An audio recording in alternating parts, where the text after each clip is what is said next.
24 de janeiro de 2026, o tema de hoje é: seus filhos precisam de um Salvador e não é você. Efésios capítulo 2, versículo 8. Vocês são salvos pela graça, por meio da fé. Isso não vem de vocês, é uma dádiva de Deus. A maternidade é cheia de desafios, e o maior deles, para mim, é apontar Cristo para as minhas filhas. Isso não pode acontecer apenas por meio das minhas palavras, mas principalmente pela minha vida. Como mães, temos a responsabilidade de cuidar, proteger, orientar e ajudar nossos filhos a crescerem de acordo com os princípios de Deus. No entanto, há um limite em nossa missão, pois às vezes nos vemos como o Salvador que garantirá que tudo corra bem. Efésios capítulo 2, versículo 8 nos lembra de que a salvação é uma dádiva do Senhor, não nossa. Jesus é o único Salvador e protetor. Isso deve ser um alívio para nós, pois, por mais que desejemos estar no controle e oferecer tudo o que precisam, o peso de ser o Salvador não é nosso. Nosso papel é outro, apontar para aquele que pode realmente salvar, cuidar e curar. Certa vez, em uma viagem à Itália, a Bela sofreu muito com dores na garganta.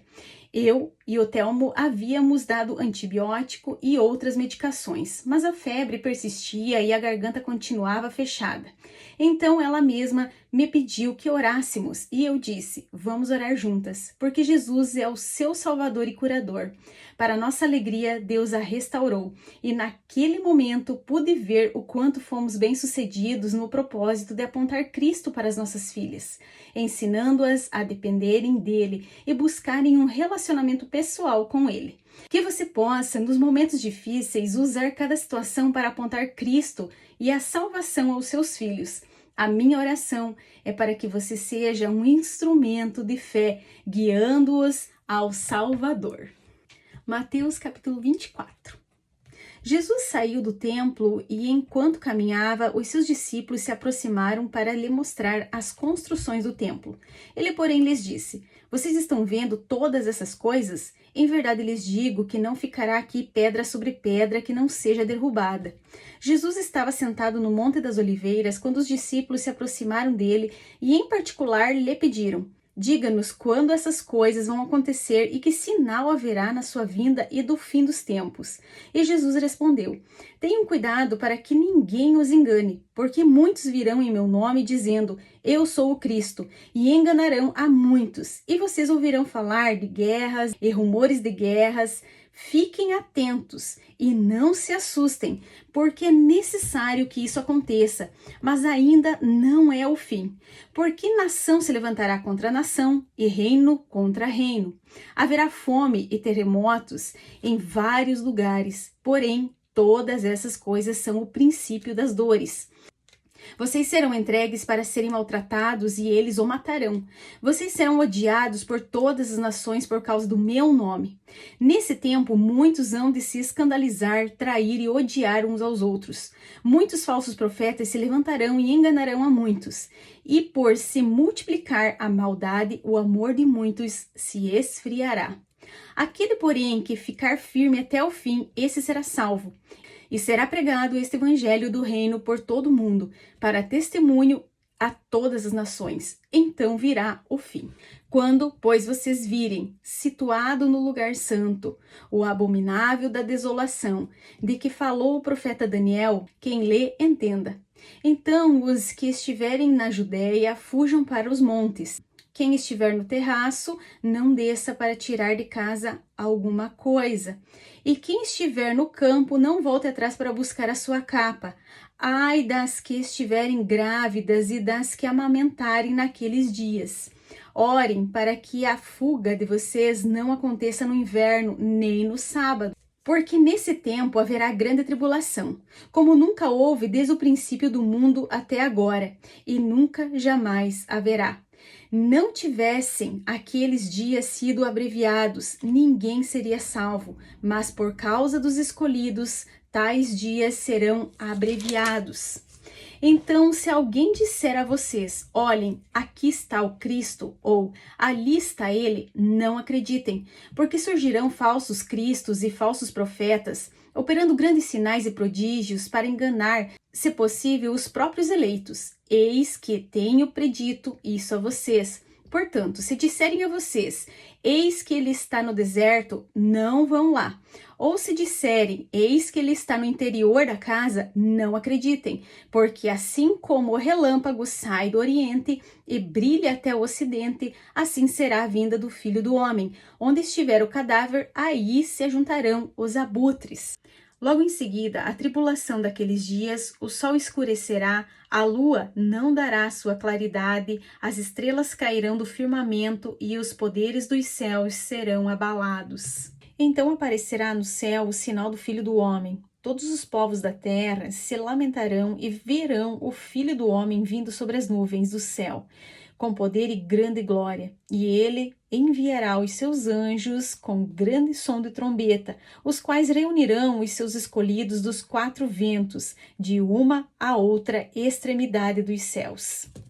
Aprendam a parábola da figueira. Quando já os seus ramos se renovam e as folhas brotam, vocês sabem que o verão está próximo. Assim também vocês, quando virem todas estas coisas, saibam que está próximo, às portas. Em verdade lhes digo que não passará essa geração sem que tudo isso aconteça. Passará o céu e a terra, porém as minhas palavras não passarão. Mas a respeito daquele dia e hora, ninguém sabe, nem os anjos dos céus, nem o Filho, senão o Pai. Pois assim como foi nos dias de Noé, assim será também a vinda do Filho do Homem. Pois assim como nos dias anteriores ao dilúvio comiam e bebiam, casavam e davam-se em casamento, até o dia em que Noé entrou na arca, e não o perceberam. Até que veio o dilúvio e os levou a todos. Assim será também a vinda do Filho do Homem. Então, 2 estarão no campo, um será levado, o outro será deixado. 2 mulheres estarão trabalhando no moinho, uma será levada e a outra será deixada. Portanto, vigiem, porque vocês não sabem em que dia virá o Senhor de vocês. Porém, considerem isso: se o pai de família soubesse a hora que viria o ladrão, vigiaria e não deixaria que a sua casa fosse arrombada. Por isso, estejam também vocês preparados, porque o Filho do Homem virá a hora em que vocês menos esperam. Quem é, pois, o servo fiel e prudente, a quem o Senhor deixou encarregado dos demais servos para lhes dar o sustento e o seu tempo? Bem-aventurado aquele servo a quem seu Senhor, quando vier, achar fazer assim. Em verdade lhes digo que lhe confiará todos os seus bens. Mas o que acontecerá se aquele servo, sendo mau, disser consigo mesmo: meu senhor demora para vir, e começar a espancar os seus companheiros e a comer e a beber com os bêbados? Virá o senhor daquele servo em dia em que não o espera e em hora que não sabe, e irá aplicar-lhe um castigo severo, condenando-o com os hipócritas. Ali haverá choro e ranger de dentes. Provérbios capítulo 22. Mais vale o bom nome do que as muitas riquezas. Ser estimado é melhor do que a prata e o ouro. O rico e o pobre têm algo em comum. O Senhor fez tanto um como o outro. O prudente vê o mal e se esconde, mas os ingênuos seguem em frente e sofrem as consequências. A recompensa da humanidade e do temor do Senhor são riquezas, honra e vida. No caminho do perverso há espinhos e armadilhas. Quem quer guardar a sua vida, afaste-se delas. Ensina a criança no caminho em que deve andar, e ainda quando for velho, não se desviará dele. O rico domina sobre o pobre, e o que pede emprestado é servo de quem empresta. O que semeia a injustiça colhe a desgraça, e a vara da sua indignação será destruída. O generoso será abençoado porque reparte o seu pão com os pobres. Manda embora o zombador, e com ele irá a discórdia, cessarão as discussões e a vergonha. Quem ama a pureza do coração e é habilidoso no falar terá amizades do rei. Os olhos do Senhor preservam o conhecimento, mas ele subverte as palavras dos infiéis. O preguiçoso diz: um leão está lá fora, serei morto no meio da rua. Cova profunda é a boca da mulher estranha. Aquele contra quem o Senhor se irar, cairá nela. A tolice está ligada ao coração da criança, mas a vara da disciplina a afastará dela. Quem oprime o pobre para enriquecer a si, ou que dá presentes ao rico, certamente empobrecerá. Preste atenção e ouça as palavras dos sábios, aplique o coração aos meus ensinamentos. Porque será agradável se você os guardar em seu coração, e se tiver todos eles presentes nos seus lábios. Quero que a confiança esteja no Senhor, por isso hoje dou a instrução a você mesmo. Por acaso não lhe escrevi 30 provérbios, de conselhos e conhecimentos? Fiz isso para que você tenha certeza das palavras da verdade, a fim de que possa responder claramente aos que lhe fizerem perguntas. Não roube o pobre porque é pobre, nem oprima o necessitado no tribunal, porque o Senhor defenderá a causa deles e tirará a vida daqueles que os exploram. Não faça amizade com quem facilmente fica irado, nem ande na companhia de quem é agressivo, para que você não aprenda os seus caminhos e assim fique preso numa armadilha. Não esteja entre os que se comprometem e ficam por fiadores de dívidas, pois se você não tiver com que pagar, vão acabar lhe tirando até mesmo a cama em que costuma se deitar. Não remova os marcos antigos que os seus pais colocaram. Você está vendo alguém que é habilidoso naquilo que faz? Ele será posto diante de reis, não estará a serviço da plebe. Deus abençoe e até amanhã.